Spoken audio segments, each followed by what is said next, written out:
Dugaan pelanggaran pengaturan skor tim Louvre Surabaya di ABL memasuki babak baru. Usai dibekukan PP Perbasi, Louvre bergerak melaporkan sebuah akun email yang ditenggarai menjadi sumber informasi PP Perbasi kepada pihak kepolisian. Kuasa hukum Louvre, Rinto Wardana, menjelaskan pihaknya telah melakukan pelaporan dugaan pelanggaran pasal 22 ayat 3 tentang pencemaran nama baik serta pasal 14 dan 15 Undang-Undang Nomor 1 Tahun 1946 tentang penyebaran berita bohong ke SPKT Polda Metro Jaya. Louvre menyayangkan PP Perbasi langsung menjatuhkan hukuman pembukuan tim. Berdasarkan informasi ini, kendati investigasi masih dilakukan.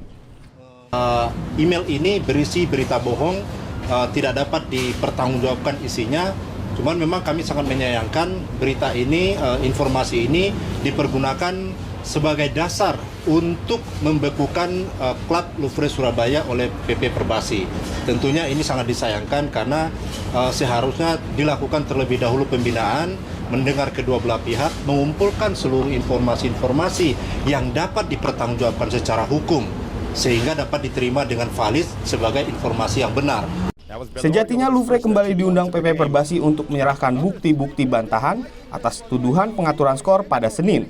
Namun pihak Louvre enggan memenuhi undangan dan memilih menempuh jalur laporan ke Badan Arbitrase Olahraga Indonesia, BAORI.